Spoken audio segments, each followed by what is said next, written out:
देखिए, सबसे पहले मैं एनएचएम एम्प्लॉयज एसोसिएशन जिला डोडा की तरफ से आप तमाम मीडिया फैटर्निटी का शुक्रिया अदा करता हूं कि आप हमारी कॉल पे यहाँ पे शॉर्ट नोटिस में तशरीफ लाएं। और जैसा कि आज हम प्रेस ब्रीफिंग दे रहे हैं, इसका मकसद ये है कि आप भी बखूबी जानते हैं कि पिछले अरसा 15-20 सालों से नेशनल हेल्थ मिशन के कर्मचारी जो है, एम्प्लॉयज जो है, मुलाजमीन जो है, वो महकमा सेहत में अपनी सर्विसेज दे रहे हैं। लेकिन अभी तक 15 साल गुजर जाने के बाद भी अभी भी कोई भी गवर्नमेंट की तरफ से, चाहे हम पिछली एग्जाम्स की बात करें या मौजूदा सरकार की बात करें, अभी तक हमारे हक में कोई भी एक जॉब पॉलिसी जो है फॉर्मुलेट नहीं की गई है। तो उसी को देखते हुए आज हम यहाँ पे एक प्रेस कॉन्फ्रेंस करने का जो हमने इनकार किया है, तो उसकी गर्ज गाइड यही है। और जैसा कि आप जानते हैं कि पिछले 15 सालों से हम अपनी रेंडर्ड एक सर्विसेज दे रहे हैं इस महकमे में, लेकिन गवर्नमेंट ने अभी तक हमारे बारे में कोई भी जॉब सिक्योरिटी की हम बात करें, वो हमारे हक में अभी तक उन्होंने कोई भी एक हतमी फैसला नहीं लिया है।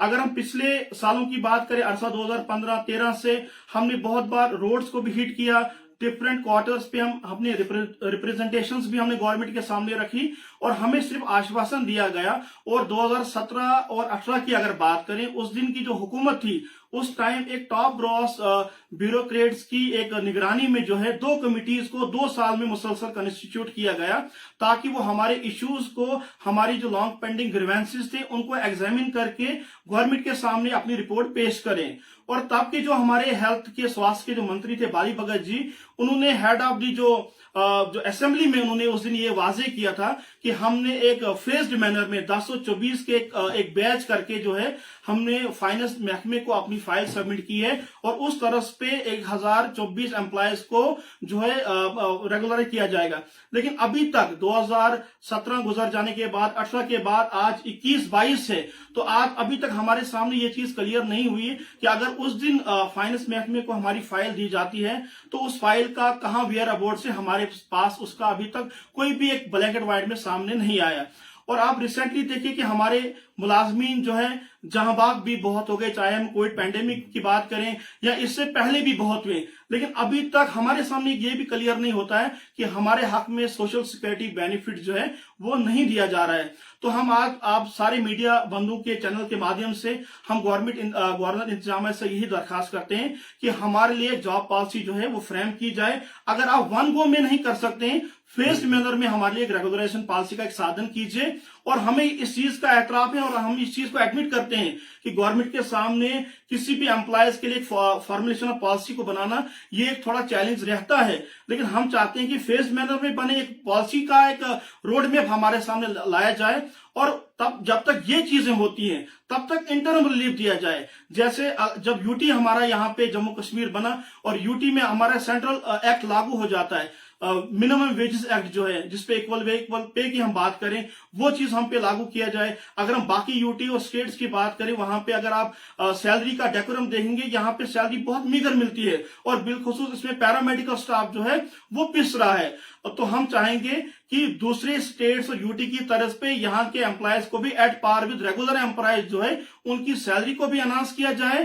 बिलखुसूस पैरामेडिक्स की मैं बात करूं, और एक बहुत ही एक अहम मुद्दा इस पे है कि नॉन लोकल एम्प्लॉय जो है अपने घरों से बहुत दूर हैं, एक ट्रांसफर पॉलिसी भी अमल में लाई जाए ताकि हमारी जो एम्प्लॉयज है वो भी राहत की सांस लें। और मैं मीडिया के वसादत से ये भी क्लियर करना चाहता हूं, रिसेंटली हमें एक इतला जो मौसूल हुई है कि जो मणिपुर की गवर्नमेंट है उन्होंने एक रेगुलराइजेशन का इनिशिएटिव लिया है। जो वहां के एनएचएम कर्मचारी हैं उनको जो है वो रेगुलर पोस्ट के अगेंस्ट जो है उनको वहां पे लगाया गया है।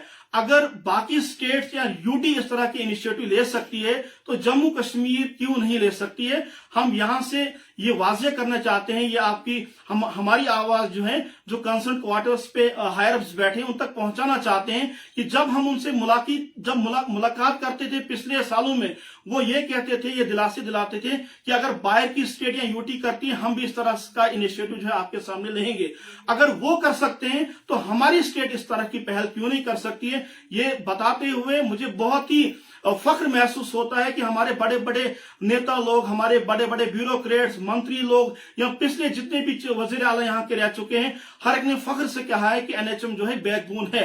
अगर वाजे तौर पे वो हमें बैकबोन मानते हैं तो तब हमें ड्यू रिकॉग्निशन मिलनी चाहिए और वो तब होगी जब हमारे जॉब पॉलिसी को जो है अमल में लाई जाएगी। तो हमारी प्रेस कॉन्फ्रेंस देने का यही मकसद था और हम आप मीडिया के मुसादत से गवर्नर इंतजामिया से बिलखुसूस जो हमारे चीफ सेक्रेटरी हैं, हमारे एसीएस हैं, हमारे मिशन डायरेक्टर हैं, जो बाकी जो हैं ऑनरेबल प्राइम मिनिस्टर, क्योंकि हमारा स्टेट जो हमारी जम्मू कश्मीर यूटी है तो हमारा डायरेक्ट लिंक सेंट्रल गवर्नमेंट के साथ है, तो हम उनसे भी ये गुजारिश करेंगे कि फॉर्मुलेशन ऑफ जॉब पॉलिसी जो है वो इख्तियार में लाई जाए। और उसके अलावा जो भी मैंने बहुत सारी दूसरी डिमांड्स रखी, जो इक्वल पे इक्वल वर्क है, सैलरी की अनाउंसमेंट और ट्रांसफर पॉलिसी जो है और सोशल सिक्योरिटी बेनिफिट जो है वो हमारे हक में दी जाए।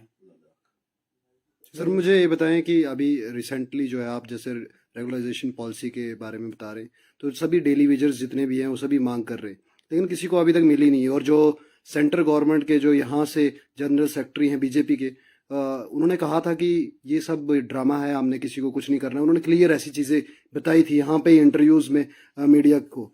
तो इससे क्लियर आपको ये नहीं लगता कि वो कोई भी पॉलिसी लेकर रेगुलराइजेशन पॉलिसी के ऊपर काम नहीं करने वाले और ना ही आपका कुछ होने वाला है? देखिए, जहां तक आपने डेली वेजेस वगैरह की बात की, मैं इस पर ज्यादा टिप्पणी नहीं करना चाहूंगा, क्योंकि उनका मोड ऑफ जो सिलेक्शन होता है वो डिफरेंट तरीके से होते हैं। वो रिकमेंडेशन बेसिस पे शायद लगते हैं। तब के जमाने में जब कोई मंत्री होता था या बड़े बड़े ब्यूरोक्रेट्स उनको अपनी तरफ से रिकमेंड करके डिपार्टमेंट में अब्जॉर्व करते थे। लेकिन जहां तक हमारी क्रीम ऑफ द सोसाइटी है, हमारी इस एनएचएम फैटर्निटी में डॉक्टर्स हैं, पैरामेडिकल स्टाफ है, हमारा मैनेजमेंट स्टाफ है और हाईली क्वालिफाइड स्टाफ है। ये गवर्नमेंट भी मानती है, हर कोई मानता है। और प्रॉपर एक सिलेक्शन प्रोसेस के तहत हमारी रिक्रूटमेंट हुई है। उसके बाद हमारी जो क्या बोलते हैं, हमारी वाइवा हुआ है। एक बाज़ाब्ता एक जो मोड ऑफ सिलेक्शन जो रेगुलर एम्प्लॉयज को एब्जॉर्ब करने के लिए लगता है उसी तरह पे हुआ है। अब टैग हमें यह है कि हम कॉन्ट्रेक्चुअल हैं, तो इसलिए मैं चाहूंगा कि अगर उनका मसला भी हल हो जाए हमारे लिए वो अच्छी बात है, लेकिन हमारे लिए जो हमारे हक है वो हमें दिया जाए। तो अभी क्या उम्मीद है आपको, क्योंकि पहले कहा जाता था कि जम्मू कश्मीर स्टेट है और स्टेट के अंदर जो है यहाँ पे काम नहीं होते, यहाँ पे लोगों को जो है रेगुलर नहीं किया जाता, लेकिन अब यूटी हो गई है, तो यूटी के बाद भी बहुत सारी यूटी के जो वेजेस है वो नहीं मिलते यहाँ पे एम्प्लॉयज को। और उसके साथ में आपको कितनी उम्मीद है कि यूटी बनने के बाद आपको, या उम्मीद थी या अभी जो है उम्मीद टूटती हुई दिखती है, या आपको लगता है कि कुछ होगा? देखिए, उम्मीद पे दुनिया कायम है। तो जब एब्रोगेशन ऑफ 370 हुआ था रियासत जम्मू कश्मीर के साथ, तो हमें काफी खुशी हुई थी। इसलिए हुई थी कि सेंट्रल एक्ट को यहाँ पे लागू दिया जाएगा और जो बेनिफिट्स वहां के एम्प्लॉयज को मिलते हैं वो हमें भी दिए जाए। तो उम्मीद है कि गवर्नर इंतजामिया हमारी इन डिमांड्स पे नजरसानी करेगी। Okay sir, thank you.